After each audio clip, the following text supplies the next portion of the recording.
diretso na po ninyong dambahin. Alad ka rin ninyo mga senador, ipadlak ninyo ng Senado, then manawagan na tayo ng people power para i-abolish, diretso na po yung mismong institusyon, the last bastion of democracy, naging inotil, so walang rason for them to continue to exist. I-abolish na natin po, buwagin na natin po yung Senado. Ganon ang gagawin natin para madala itong mga senador ni Duterte. Actually, mga senador man lang po ni Duterte. Nagyabang pa po si Bato de la Rosa, they have the numbers daw. At yung resolusyon na pinapaikot niya na unnumbered, unsigned, they have the numbers daw. Para isulong yon, isabi nga natin mga kababayan, nagyabang pa si Sara Duterte na gusto niya ng bloodbath. Yung pala, ito yung plano nila.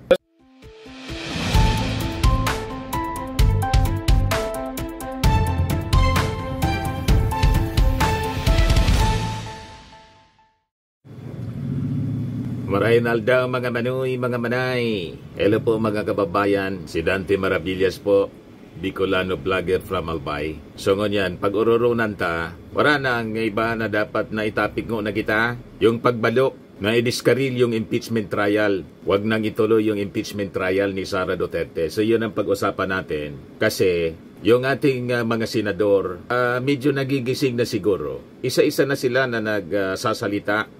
And I think, mga kababayan, yung pagsasalita ng mga senador ay dahil sa increasing pressure mula sa ating mga kababayan Filipino. And in fact, schedule na po ng marcha, nag-organize yung grupong Tindig Pilipinas. O ito yung post nila, mga kababayan, sundin ang konstitusyon, impeachment trial ngayon. So sa June 9, mga kababayan, mayroon silang ecumenical gathering and people's march, 9:30 in the morning, to 12 noon time from Film Center of the Philippines to the Senate Gate. Then yung susunod na araw, a day before, nang schedule ng pagbabasa ng sakdal kay Sara based sa pinagong schedule ni Chis Escudero, may People's Vigil po from 5 to 9 p.m. sa mismong gate na. Magtitipon po sa mismong gate ng Senado. Then sa June 11, yung mismong araw kung saan ang sabi, babasa ng sakdal si Sara Duterte, may Day of Action for Truth and Accountability. Ang panawagan, malakas ang ebidensya, litisin na si Sara. So from 1 o'clock in the afternoon to 5 p.m., magmamarch uli po yung mga participants from Film Center to the Senate Gate. So mabuhay kayo sa grupo ng Tindig Pilipinas. Natutuwa tayo mga kababayan kasi sila yung talagang mga organized groups. Sila yung mangunguna. And we are encouraging people na malapit po dyan. Makimarcha po kayo para i-pressure yung ating mga senador. Magtrabaho sila. Sundin nilang mandato mga kababayan ng ating konstitusyon. Kung hindi nila susundin ang mandato ng ating konstitusyon, diretso na po ninyong dambahin. Alad ka rin ninyo mga senador, ipadlak ninyo ng Senado, then manawagan na tayo ng people power para i-abolish, diretso na po yung mismong institusyon, the last bastion of democracy, naging inotil, so walang rason for them to continue to exist. I-abolish na natin po, buwagin na natin po yung Senado. Ganon ang gagawin natin para madala itong mga senador ni Duterte. Actually, mga senador man lang po ni Duterte. Nagyabang pa po si Bato de la Rosa, they have the numbers daw. At yung resolusyon na pinapaikot niya na unnumbered, unsigned, they have the numbers daw. Para isulong yon, isabi nga natin mga kababayan, nagyabang pa si Sara Duterte na gusto niya ng bloodbath. Yung pala, ito yung plano nila. So sabi nga natin mga kababayan, simple lang. Kung naniwala sila, if they are confident, they have the numbers, sabi ni Bato. O bakit hindi idiretso yung trial? Para magbotohan sila. I-acquit nila si Sara kung they have the numbers. Pero kailangan dumaan sa proseso, dumaan sa trial. So ito po pagpapakita, pagpapatunay na hindi totoo, na confident ang defense, ang kampo ni Sara Duterte na ipapanalo nila ang kaso na mahina ang mga ebidensya laban sa kanya ng prosecution panel. Ako ang tingin ko po, nanginginig na po ang kampo ni Sara. In-cover lang niya po yung bloodbath na statement. Pinapakita niya na confident sila na mananalo. Pero sa totoo lang, ang game plan nila, i-abort ang trial. I-discarril ang trial.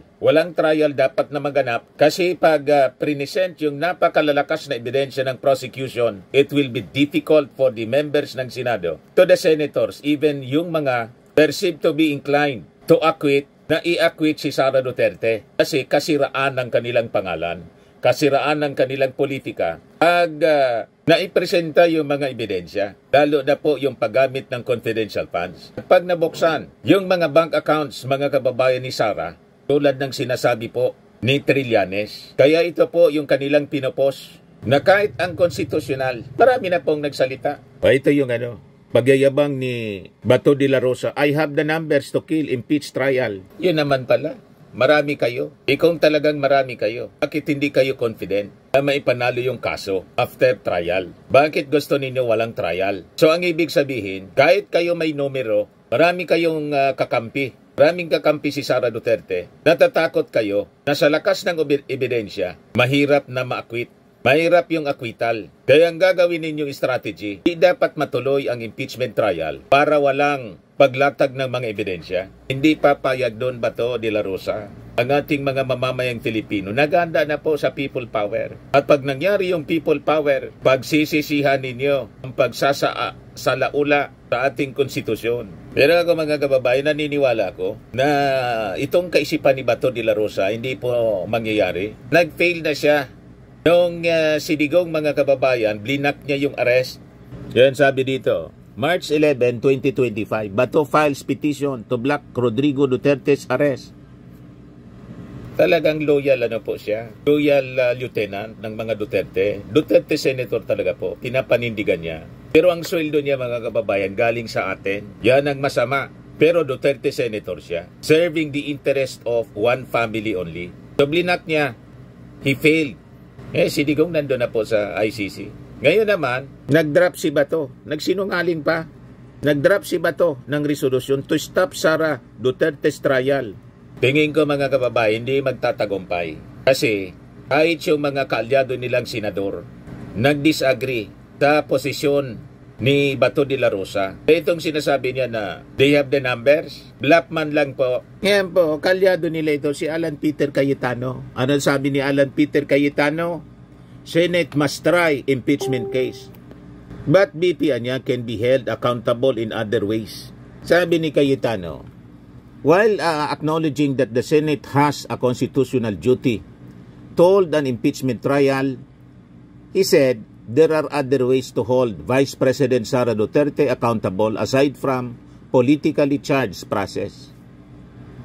Cayetano floated the idea of filing cases against Duterte before the Office of the Ombudsman or the Office of the Prosecutor instead of holding an impeachment trial. Wala na pong remedyo. Sabi po ng mga legal luminaries, once ang impeachment case filed, sa isang impeachable official, wala nang ibang opsyon. Di pwedeng i-withdraw. The process should continue. At ang susunod na hakbang ay impeachment trial. And in the impeachment trial, sabi ng mga legal experts, kung hindi malakas yung ebidensya, di acquittal. Kung malakas yung ebidensya, conviction. Yun man lang po ang direksyon yan.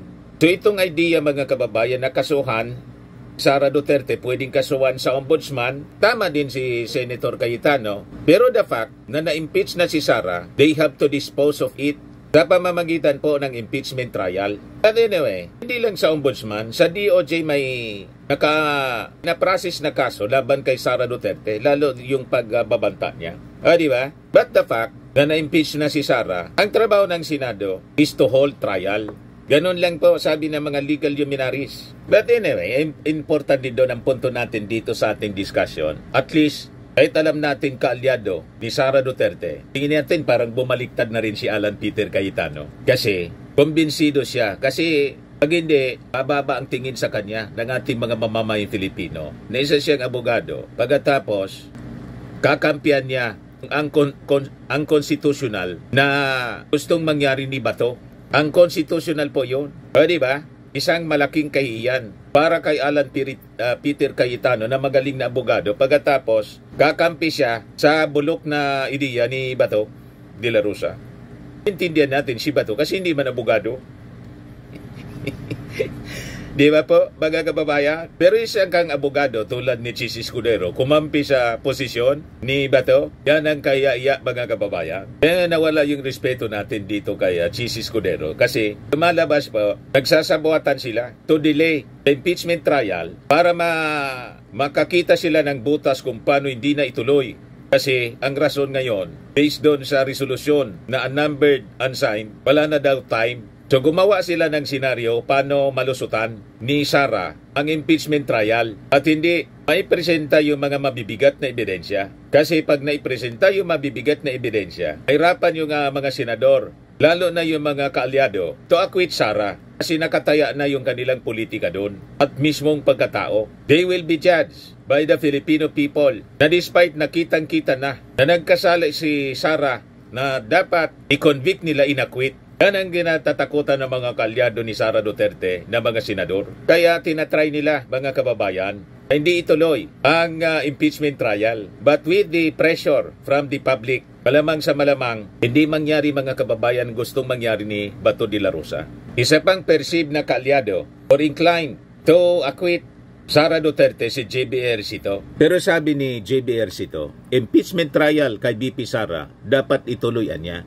Ano sabi niya? The Senate is duty-bound to convene the impeachment court according to the Constitution. So, madaling sabi, hindi kakampi sa isyong ito na hindi ituloy ang impeachment trial. Tulad ng sinusulong ni Bato de la Rosa, itong si JB Ejercito. At si JB Ejercito, perceive na kaalyado nila, malamang pag naipresentang malakas na ebidensya, hindi akwita lang boto, kundi conviction po. Kaya natatakot sila ngayon. Baka bumaliktad ang majority sa bilang nga po ni dating Senador Sonny Trillanes. Baka umabot sa 19 po ang bilang pag naipresent lalo yung bank accounts. Baka umabot sa 19 ang bilang ng mga senador na boboto for conviction ni Sara Duterte.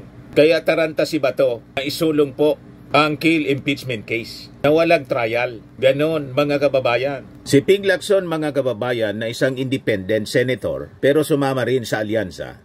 Pero despite ng kanyang pagsama sa alyansa, itong si Ping, independent talaga yan na senador. So magdidesisyon si Ping base sa merito talaga. Ito yung maganda dito kay Senador Ping Lacson. Kahit kasama sa administrasyon, hindi kumukonsinti ng mali.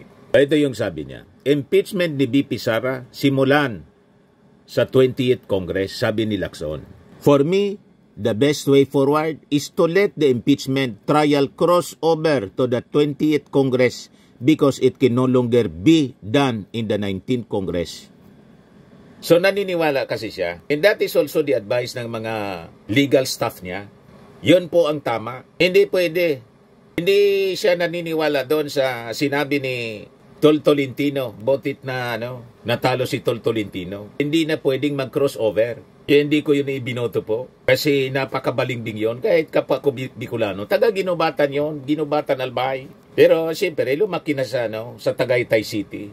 Naging mayor sa Tagaytay City. So pag pumunta rito, during the campaign, nagpa-picture pa nga po ako kay Tolentino at kaibigan kong broadcaster yung nakiusap sa akin na tulungan niya si Tol kasi kapwa natin Bicolano. Pero duda po ako kasi kay Tol na manggagamit man lang po. Hindi ko binoto. Tama yung ating desisyon niya, huwag iboto si Tolentino. Nakita ninyo? Naglalangis na naman sa Duterte kasi natalo siya. Natalo siya kasi alam ng mga Marcos supporters na hindi man siya Marcos. Ito naman po yung bago naming product na binibenta online. iGlow Serum, whitening po siya. Tingnan ninyo yung epekto sa aking anak na architect before and now. Yung mga inquiries po ninyo, dumiretso na lang kayo sa kanyang Facebook account, Riz Maravillas.